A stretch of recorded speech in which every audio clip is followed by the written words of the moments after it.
Jóvenes del quinto año de secundaria, tengan ustedes muy buenas tardes, chicos. Bueno, jóvenes, hoy pues estaremos trabajando con mi persona el curso de literatura. En esta oportunidad vamos a continuar con los temas que ustedes han ido desarrollando y pues entraremos de manera categórica a lo que tenga que ver con el neoclasicismo y romanticismo. Vamos a analizar estos dos movimientos, cómo se dan, si es que hay pues oposición o tienen características en común, chicos. Vamos a prestar bastante atención a la explicación, jóvenes. Al hablar del neoclasicismo vamos a referirnos tanto a su contexto, sus características, los factores que son primordiales. Tenemos pues dos grandes representantes del neoclasicismo y la obra de uno de ellos. Dentro del contexto del neoclasicismo, pues, se presenta una monarquía absolutista.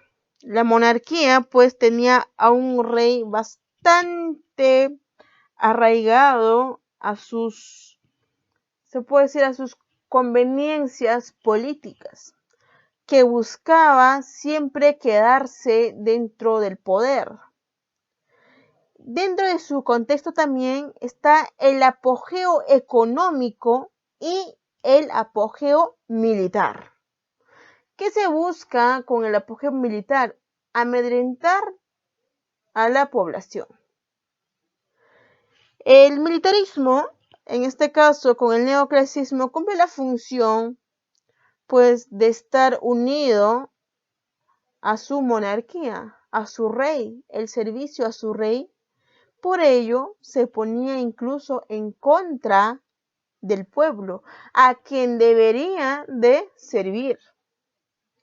Entre las características del neoclasicismo tenemos el predominio de la razón. Con el predominio de la razón se va a relacionar pues con una corriente filosófica que tiene a la razón como lo primordial para el desarrollo de toda teoría, el positivismo. El positivismo nos sostiene que la razón viene a ser lo más importante porque sin analizar, sin razonar, el ser humano no existe. Para que las cosas, para que lo planificado pueda salir bien, debe haber predominio de la razón.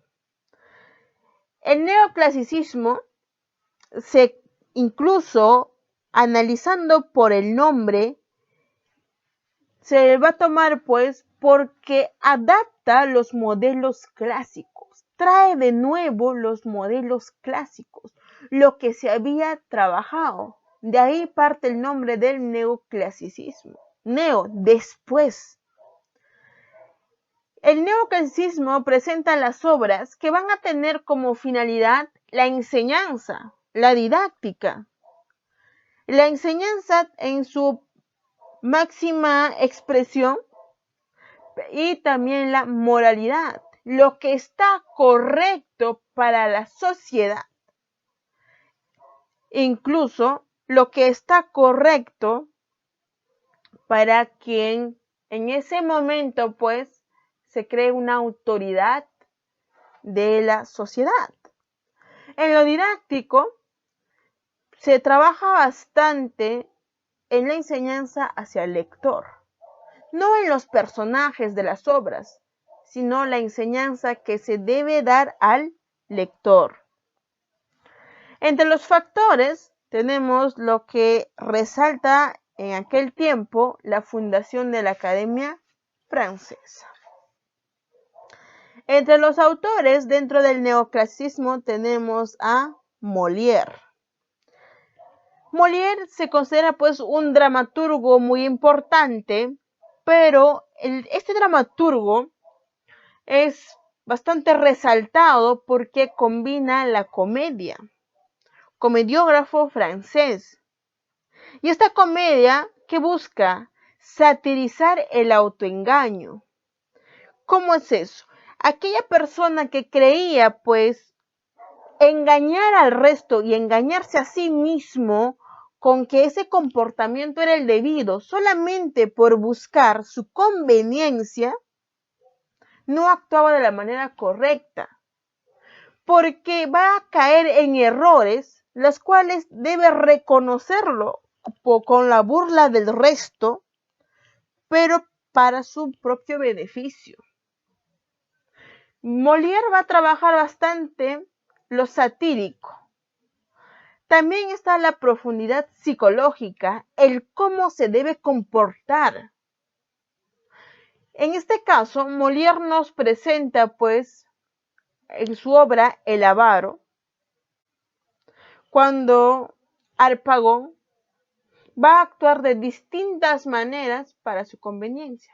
Este viejo era tan avaro que no quería perder nada, y si él mismo tenía que humillarse, tenía que quedar mal, quizás con sus propias palabras, el insulto a sí mismo no le interesaba, lo hacía, pero que no le quitaran nada de sus bienes.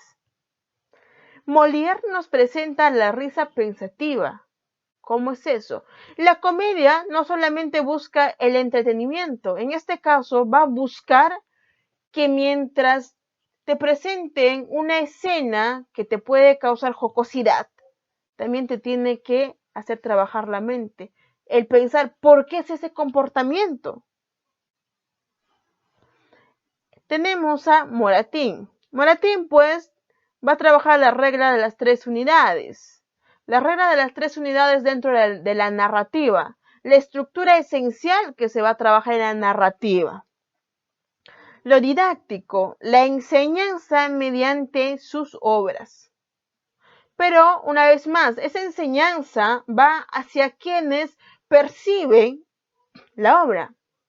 ¿Quiénes van a ser los receptores de la obra? El buen comportamiento que se debería tener. Ridiculizar comportamientos. El ridiculizar comportamientos, tanto en Molière como Moratín, pues se va a prestar a aquellas autoridades que pensaban que hacían bien las cosas. Pero, al pensar que engañaban a la sociedad, solamente se ridiculizaban ellos mismos dentro de las obras. Tenemos en la obra El avaro. El avaro viene a ser comedia en prosa, que es la burla contra la autoridad.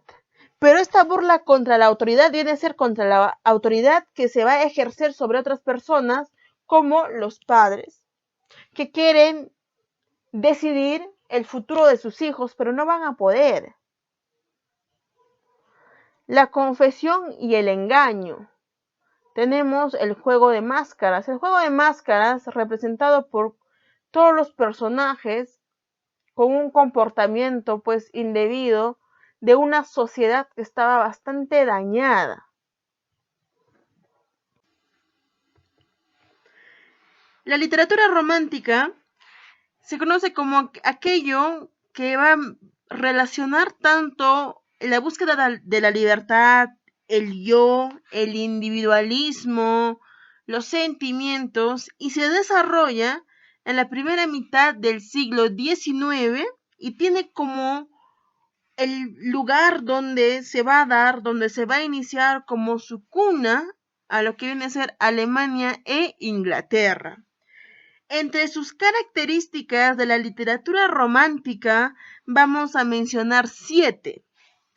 Tenemos sentimiento y fantasía. Decíamos pues que la literatura romántica tiene como predominio de los sentimientos sobre la razón. También va a haber bastante lo que viene a ser fantasía, porque los protagonistas de las obras de la literatura romántica se dejan llevar bastante por lo que sienten, por sus sentimientos, mas no por lo que sería correcto si en ese caso se utilizara la racionalidad, la razón. Hay oposición neoclásica. ¿Por qué?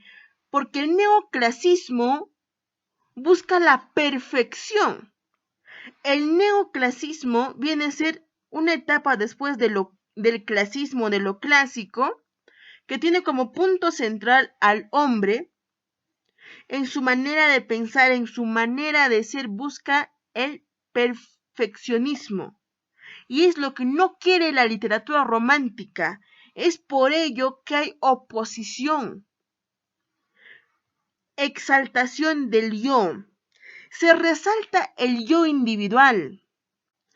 En las obras románticas, el ser humano, el yo, está como lo primordial. Busca estar bien él, busca aislarse de la sociedad. ¿Y de qué manera busca aislarse de la sociedad? Con aquellos aspectos tétricos que le va a brindar la naturaleza. Quiere estar solo. Quiere buscarse a sí mismo.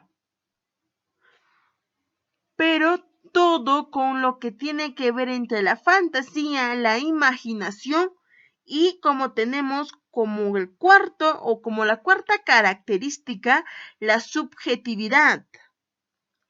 ¿Qué tiene que ver la subjetividad? Se da la valoración propia de lo que se ve, no como tú lo puedes encontrar o no como lo puede encontrar en los libros, en las teorías, sino la manera en que va a ver la sociedad dependiendo también de su estado de ánimo. Tenemos libertad de creación. Es esto lo que se va a oponer a lo neoclásico. En lo neoclásico tenías que sujetarte a las normas, a las temáticas que se daban en esa época. Pero en este caso no. Va a haber libertad de creación en el campo literario. Se toma el populismo. ¿Populismo por qué? Porque se va a dar a conocer aquellas costumbres, en este caso resaltando de la época colonial, en el Perú, porque todo estamos viendo lo que tiene que ver con el Perú. Valoración del pasado, ¿por qué? Porque se toca bastante la colonia. Incluso cuando se habla de la literatura romántica en Latinoamérica, se toma pues como la literatura romántica en su etapa tardía, porque llega muchos años después de que ya se haya desarrollado en su máximo apogeo en Europa. Es en Europa donde las escuelas literarias se van a dar de manera original, de manera correcta. Pero llega a Latinoamérica ya de manera tardía, cuando ya se pasó, se está entrando incluso en otra corriente literaria, pero en América recién se está iniciando.